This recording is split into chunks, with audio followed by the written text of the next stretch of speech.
Bonjour YouTube, aujourd'hui je vous propose une vidéo sur la remise en cause de l'entraînement. On en a déjà beaucoup parlé dans les vidéos de coaching, alors forcément les conseils que je vous apporte et les recommandations sont également celles que je m'applique. Donc j'ai réfléchi puisque là on arrive en fin de mois de février, donc c'est déjà un beau morceau de la deuxième année de mon programme qui est commencé et un bilan s'imposait. Et j'ai regardé un petit peu ce qui se passait sur mes différents entraînements, les différents bilans justement que je fais, pour essayer d'avoir un point et essayer de booster mon entraînement en le renouvelant. Alors j'ai constaté, c'est aussi un truc important pour tout le monde, c'est la remise en cause permanente de ce qu'on fait. Ça ne veut pas dire qu'il faut tout changer tous les jours, bien sûr, parce que ça mènerait à aucun résultat, mais il faut absolument réajuster les petits décalages qui s'installent dans le temps et qui ne sont plus productifs ou ne vous mènent pas là où vous voulez.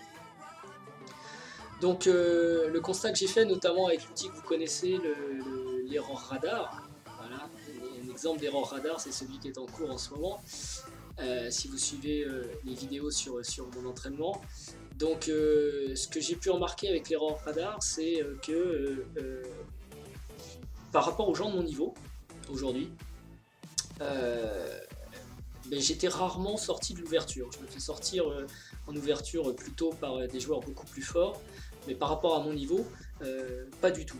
Et c'est pas spécialement étonnant puisque sur mon planning d'entraînement, je consacre quasiment une séance par jour à réviser mes ouvertures. En contrepartie, j'ai pu constater, là je commence à jouer contre des joueurs systématiquement au-dessus de 2000-2100, que je faisais quand même toujours des gaffes, surtout cette semaine d'ailleurs, cette semaine ça a été la grande semaine des gaffes idiotes, des erreurs de calcul, plutôt simples. Donc par rapport au niveau que j'ai en ce moment, j'ai constaté facilement que peut-être je consacre trop de temps aux ouvertures et pas assez au calcul. Et aujourd'hui, ma priorité, ça doit forcément être le calcul puisque c'est mon plus gros point faible. Voilà, donc ça c'est grâce à l'erreur radar, grâce à l'analyse de mes parties. Si j'avais pas analysé, si j'avais pas regardé mes parties, j'aurais pas pu détecter ce genre de choses. Alors que là c'est flagrant, c'est évident, je suis quasiment jamais out of book, et par contre je fais systématiquement des gaffes assez simples. Après il y a certaines typologies de coups que j'ai pu identifier comme me posant plus de problèmes que d'autres, mais ça, bon, peu importe, chacun a ses faiblesses et autant les travailler. Donc j'ai fait le point aussi sur mes objectifs et ma progression pour voir comment passer le prochain palier. Donc je vous rappelle, je suis sur un plan à 6 ans. J'ai commencé 7 ans même, j'ai commencé l'année dernière, en janvier. Bon, on va mettre ça comme ça. Voilà, ça devrait aller comme ça. On voit à peu près clair. Oui, c'est pas mal. Ça, c'est pas utile. Voilà, ici on a à peu près tout le monde. Simplement, je vais peut-être un petit peu réduire ce graphique. Voilà, donc on a ma progression. Donc j'ai commencé l'année dernière, mais j'avais beaucoup à apprendre. Mon premier objectif, ça a été de réussir à atteindre les 1300 sur le net.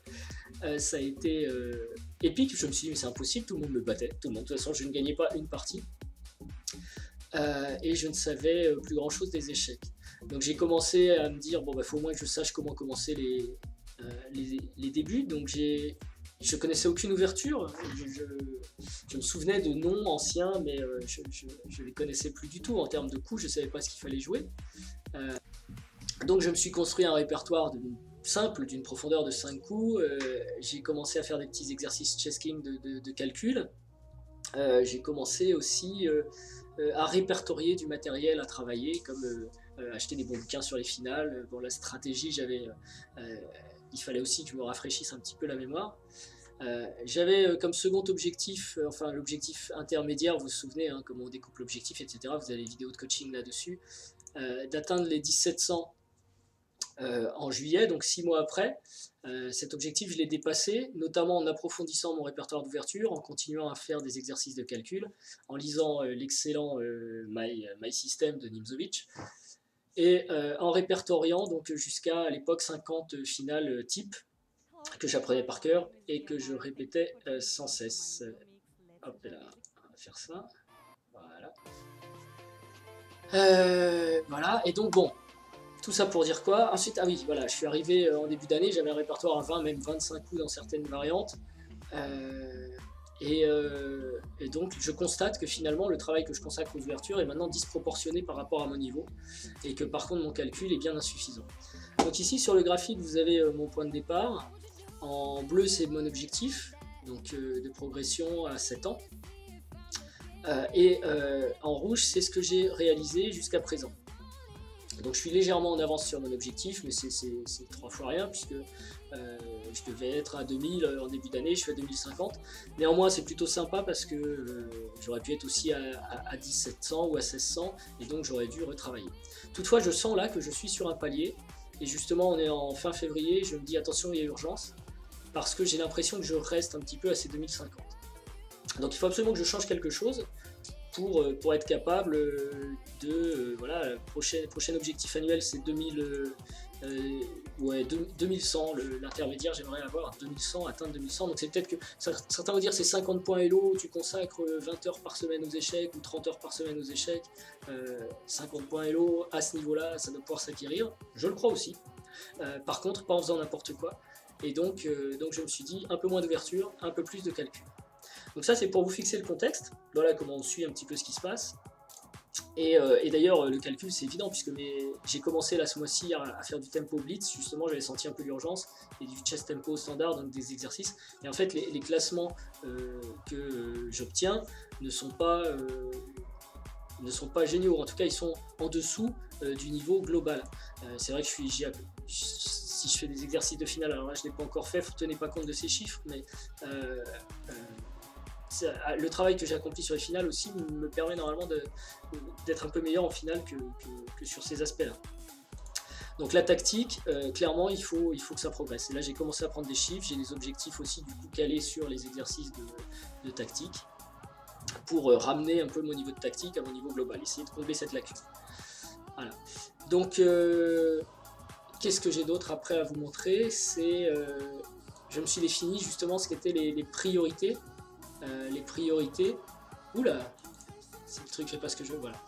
Les priorités pour la période, pour atteindre mes plus 50 points d'ici juillet, quelles sont mes priorités? Donc c'est clairement le calcul, enfin ou plutôt j'ai répertorié ce qu'il y avait déjà aux échecs, le calcul, la stratégie, les finales, les ouvertures, c'est ce que vous avez là, et par rapport à mon niveau actuel, et c'est pour ça que je dis dans une autre vidéo que le plan d'entraînement est personnel, par rapport à mon niveau actuel et là où je veux arriver sur ma prochaine étape, voilà l'importance de ces différents domaines. Donc le calcul, pour moi, c'est vraiment la priorité numéro 1 à travailler aujourd'hui. Si je mets une note sur 5, c'est 5 sur 5, c'est vraiment le seul truc. Si je dois faire qu'un seul truc, c'est du calcul. Je suis trop nul en calcul. Et il faut que je consacre donc le plus clair de mon temps, évidemment, au calcul. La stratégie, j'avoue que j'ai quand même des bonnes bases. Néanmoins, j'ai constaté sur mes parties lentes, notamment, que omnibulé par les affects du milieu de partie ou du début de partie, j'ai tendance à rater certains virages stratégiques. Un coup peut changer la nature de la position, il faut penser à suivre ce coup et à suivre la position. Et j'ai remarqué que je ne le faisais pas. J'ai 2 parties qui me posent un petit souci là-dessus. Si on me présentait les positions brutalement, je serais capable de dire quasiment immédiatement il faut jouer dans cet esprit-là, c'est ça l'idée de la position. Mais dans la partie lente, pris par les affects du déroulement de la partie, je n'ai pas vu ces changements et je n'ai pas suivi le bon. Donc il faut continuer aussi à travailler la stratégie, c'est quand même important. Les finales aussi, mais les deux sont dans une moindre mesure par rapport au calcul. Et les ouvertures, c'est vraiment pas une priorité pour mon prochain objectif. Atteindre 2100, je pense que c'est pas la peine d'avoir un répertoire de 30 coups, vous voyez. Si j'ai 10, 12, 13 coups, que je les maîtrise bien, que c'est assez large, et qu'ensuite je sais jouer, j'aurai plus de résultats que si j'ai un répertoire de 25 coups et que derrière je fais une gaffe. C'est logique. Donc, peut-être plus tard j'aurai besoin de travailler sur les ouvertures, et c'est sûr, aujourd'hui, un vernis solide, mais sans plus, pas la peine de faire des sessions de 3 heures sur une ouverture, par exemple. Donc, par rapport à ces différents domaines et à leur importance, j'ai ensuite répertorié les séances d'entraînement que je peux faire. On a les séances de tempo standard, donc évidemment résolution, enfin tempo, mais chacun son truc, enfin bon là moi je le fais sur chess tempo parce qu'il y a une notation, donc ça permet quand même de suivre l'évolution dans le temps. Donc chess tempo, les problèmes standards pour calculer en profondeur, les tempo blitz pour calculer rapidement, mais je le rappelle, en tempo blitz je ne bluffe pas, donc c'est peut-être aussi pour ça que la note est un peu basse, c'est-à-dire que je ne joue un coup que si j'ai vérifié la fin, si je sais que ça gagne et pourquoi et comment. Donc, alors que tempo blitz, des fois on est tenté de faire un peu blitz et lâcher le coup en disant je verrai bien. Là donc je ne fais pas ça, je résous. Donc ma note sur tempo blitz, c'est ma note pour la résolution complète de l'exercice. Voilà. Ensuite la profondeur. Exercice de profondeur, c'est aussi une séance qui peut permettre d'améliorer le calcul. On prend une position, on essaie de calculer le plus loin possible, un maximum de variantes. Les études, donc les études de finale, permettent d'améliorer le calcul aussi. Et alors à chacune de ces différentes séances, j'ai associé un bénéfice. C'est subjectif, c'est ce que je crois, ce que j'ai observé aussi sur certaines de mes sessions, bien sûr. Le bénéfice que la séance peut apporter. Donc le tempo blitz et le tempo standard apportent un très fort bénéfice en termes de rendu quand on passe son temps à calculer sur la compétence calcul, on va dire. Les études aussi, le Guess the Move un peu moins. Le Guess the Move, c'est plutôt une séance qui a un intérêt fort en stratégie, mais on calcule quand même, donc ça reste intéressant. La pratique, j'ai pas la sensation que la pratique améliore beaucoup mon aptitude de calcul. Je mets tout en œuvre pour trouver les meilleurs coups, mais c'est pas comme la résolution de puzzle. Et l'analyse, là oui, l'analyse c'est plutôt efficace. Analyser une partie, analyser ses parties, analyser les parties d'autres, un peu comme le Guess the Move, ça apporte un petit bénéfice sur l'aptitude de calcul.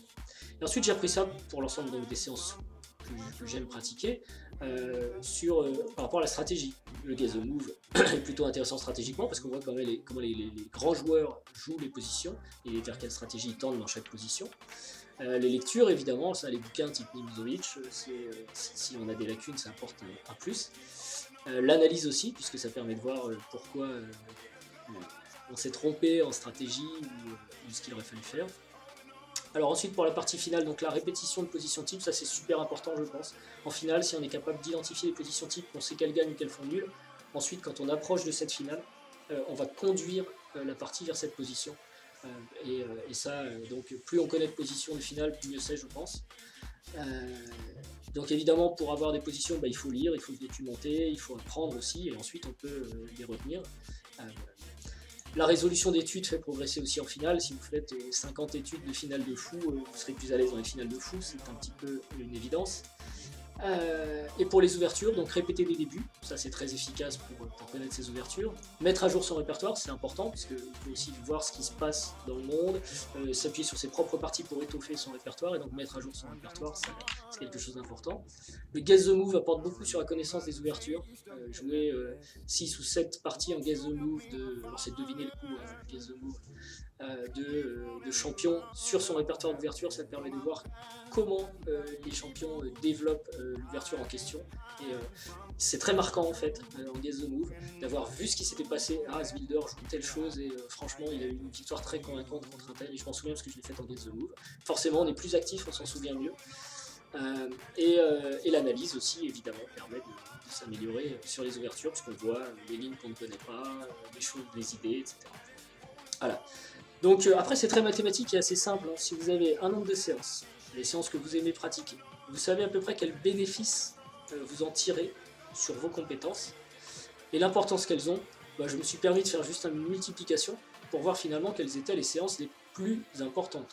Donc en gros une importance de 5 fois un bénéfice de 5 égale une importance fois bénéfice de 25. Donc a priori, 1 heure à faire du chess tempo, des résolutions de problèmes sur chess tempo vont m'apporter beaucoup plus de bénéfices que pendant 1 heure répéter mes débuts.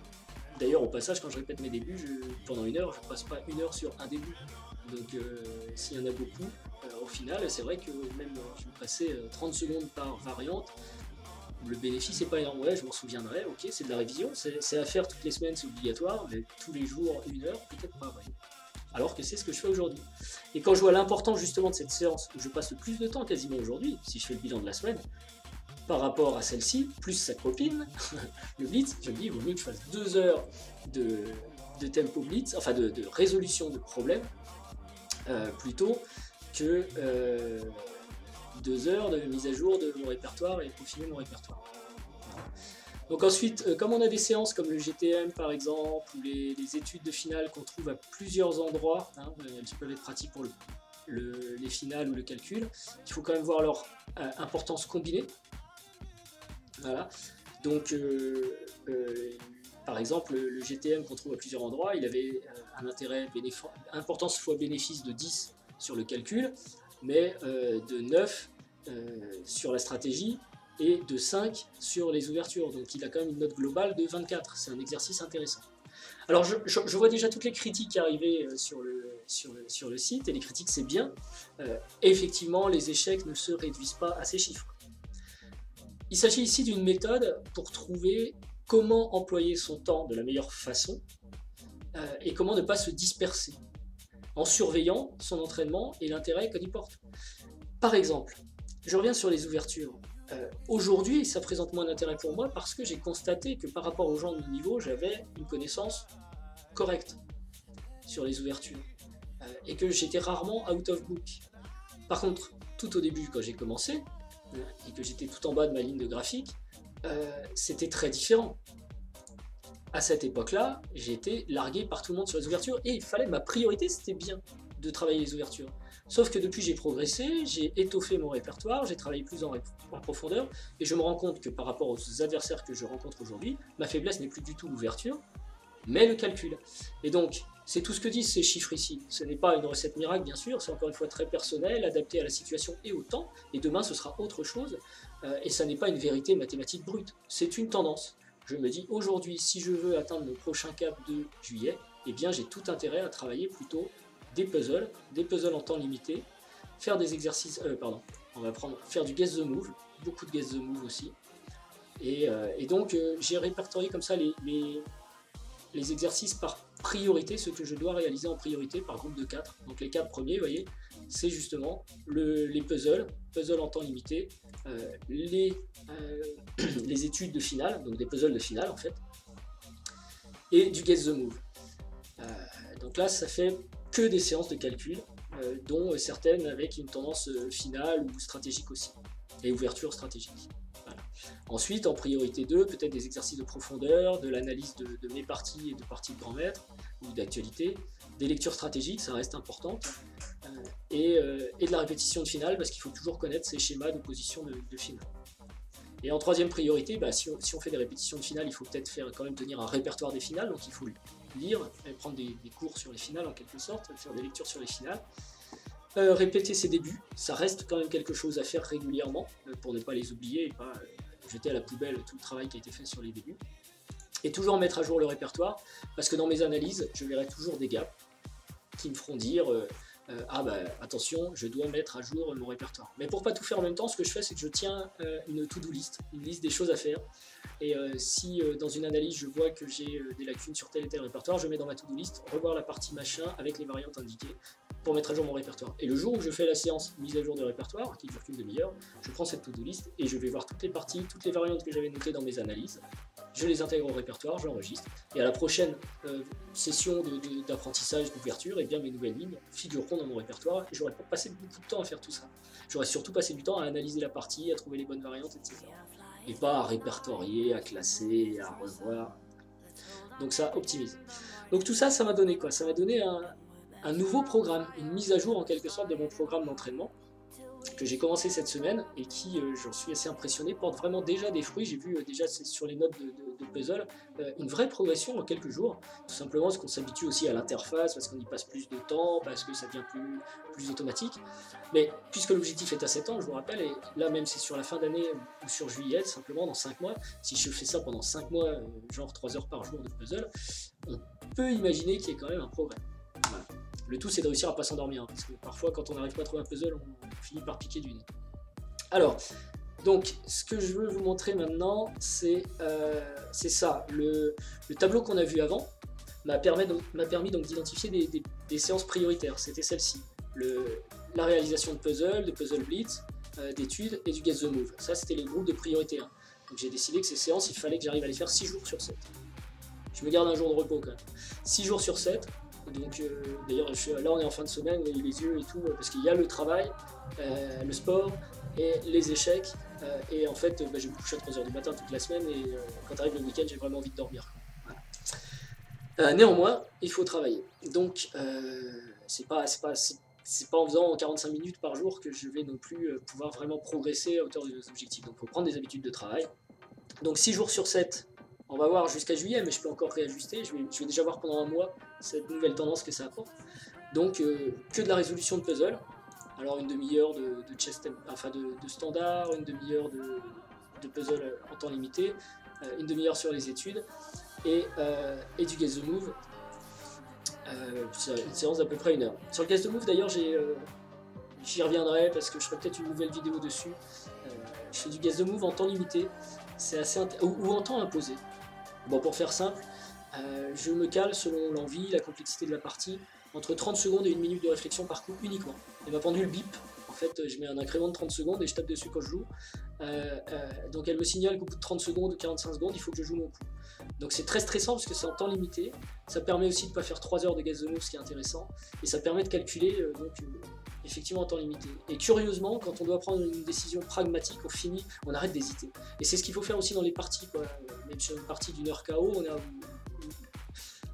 a 1 à 2 minutes par coup. Bon. Donc s'entraîner avec 45 secondes, c'est pas forcément idiot. Voilà, donc le Guess the Move je le fais comme ça, ce qui permet de limiter le temps. Je sais plus, il y a une personne sur internet qui m'a demandé mais moi le Guess the Move c'est mon principal entraînement, j'y passe 1h30 à 2 heures, c'est très bon, mais comme moi je vais faire plusieurs séances, je le limite dans le temps comme ça. Et curieusement j'arrive à de bons résultats.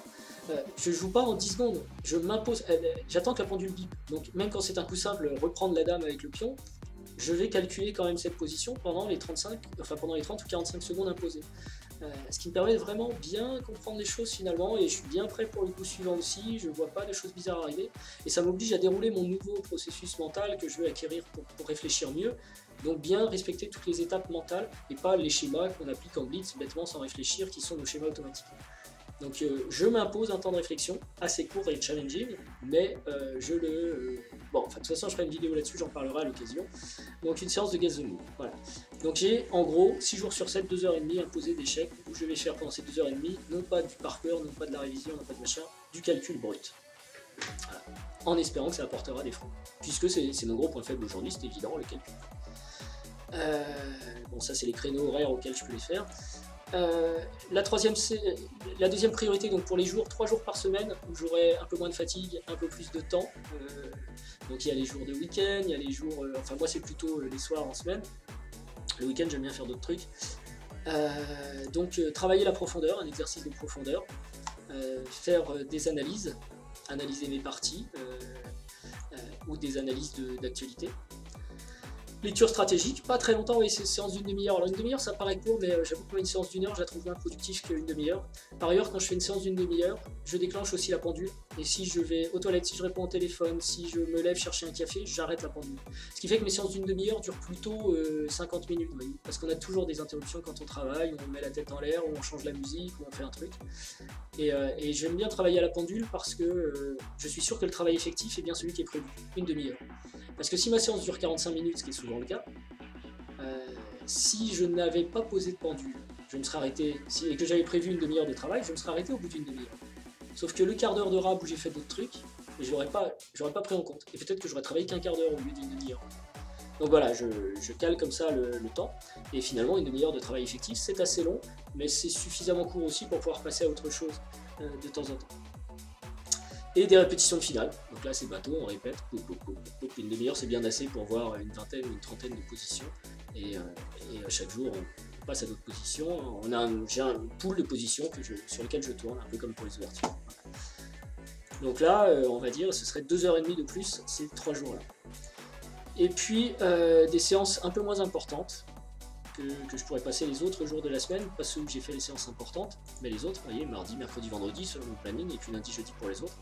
De la pratique quand même, donc ce sont les semi-rapides sur le web, ça peut être aussi du jeu contre ordinateur, etc. Alors la pratique j'en fais plus aussi parce que de temps en temps je vais en club, de temps en temps je vais faire des compétitions, mais ça c'est la pratique on va dire d'entraînement. Lecture sur les finales, les cours de finale, les répétitions de début, donc quand même pour essayer de non plus les connaître super bien par cœur très loin, mais au moins se souvenir, être capable de dire ça c'est une position que je connais, je crois que le coup c'est ça. Et évidemment la mise à jour du répertoire parce que ça reste vital. Voilà. Et là aussi 2h30. Donc au final tout ça peut se traduire dans un petit plan, un petit planning, un petit plan d'entraînement qui est ici. Avec une erreur d'ailleurs parce que les études j'en mets trop, mais qu'est-ce qui se passe? Il se passe que j'ai du temps le matin, c'est mon trajet en transport, donc pendant les transports je peux faire des résolutions de diagrammes et des résolutions d'études, donc je réserve ce temps. J'ai un trajet très long, mais je suis dans un train qui, enfin je change pas, donc de toute façon je m'assois, je prends ma tablette et c'est parti. Plus rien ne va me déranger à part un accident ou un attentat. Le midi, le sport, 3 fois par semaine et 2 fois le week-end, ça c'est essentiel, on en avait déjà parlé. Donc garder une activité sportive intensive à la coupure du midi, du déjeuner, et le week-end pour être en forme, c'est essentiel. D'ailleurs là il faut que je me presse parce que je vais avoir un entraînement de club, petite séance de 3 heures qui est ici, elle va apparaître. J'ai un cours aussi que je peux placer le vendredi matin, ça c'est sympa, donc je le garde pour l'instant. Tous les autres créneaux, évidemment, ça paraît tout petit ici, mais finalement c'est quand même important, hein, parce qu'on est de 8h à midi et de 13h à 18h. Donc il y a 4h le matin et 5h, il y a 9h de travail quand même, ça se voit pas tellement dans ce planning, mais je travaille, voilà, la semaine, il y a 9h par jour.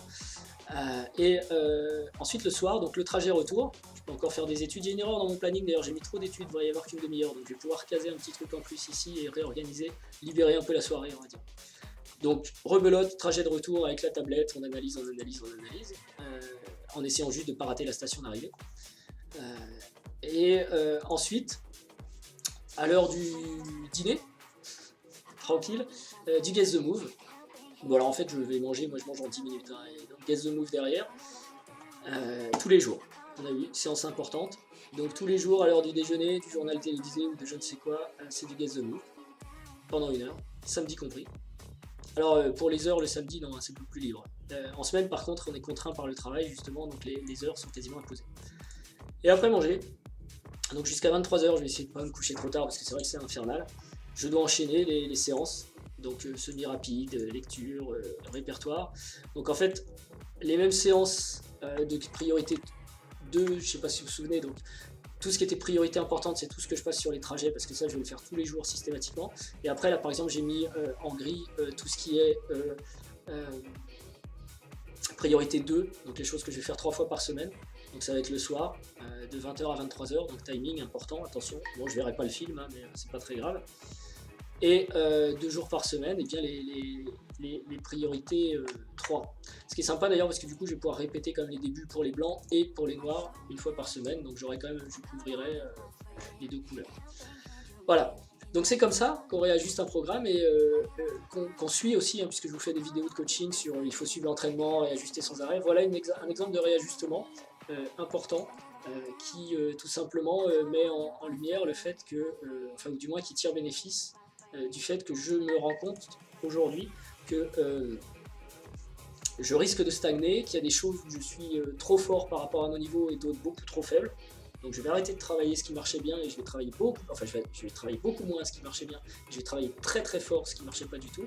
Le calcul en plus aux échecs c'est la clé, donc aujourd'hui je peux pas prétendre avoir un quelconque niveau, c'est même miraculeux d'arriver à ce niveau-là en étant peut-être plus faible en calcul, donc je compense avec le reste parce que je connais la stratégie, parce que je connais les ouvertures et un petit peu les finales, mais c'est pas viable à l'avenir. Donc il faut vraiment que je travaille très fort sur le calcul, et ça c'est le risque sur l'ensemble de mon projet, c'est que si ce travail pendant 1 an, 2 ans ne porte pas de réels fruits, donc je pense que je vais avoir un vrai problème sur mon objectif. C'est ça le plus gros risque. Donc il faut vraiment que je travaille tout de suite, et que je travaille beaucoup, et que je travaille vraiment. Qu'est-ce que je voulais dire là-dessus? Donc c'est un gros risque. Donc je pense que je vais avoir des progrès très vite. Adaptation au début, on change la méthode et on se met à travailler des heures, un truc qu'on ne travaillait pas beaucoup avant. Donc je vais avoir forcément un pic comme au début quand j'ai travaillé tout le reste des échecs, une progression rapide, mais il faut faire tout de suite attention après quand ça commence à se calmer. Quand la progression s'arrête, il faut tout de suite rechallenger, essayer de comprendre pourquoi, et changer pour réinjecter de l'énergie dans la progression. Voilà, donc je vous souhaite une bonne journée. Je vous remercie pour votre attention. Je pense que cette vidéo est va de pair avec les conseils de coaching. C'est une mise en pratique personnelle. Et comme mardi, je ferai un bilan de la semaine. J'aurai pas le temps ce week-end.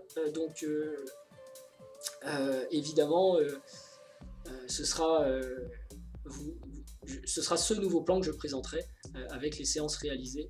Et donc, ça me permettait d'introduire aussi l'explication du changement de plan. Voilà. Je vous souhaite une bonne journée, je vous dis à bientôt et faites de bonnes parties. Au revoir, merci.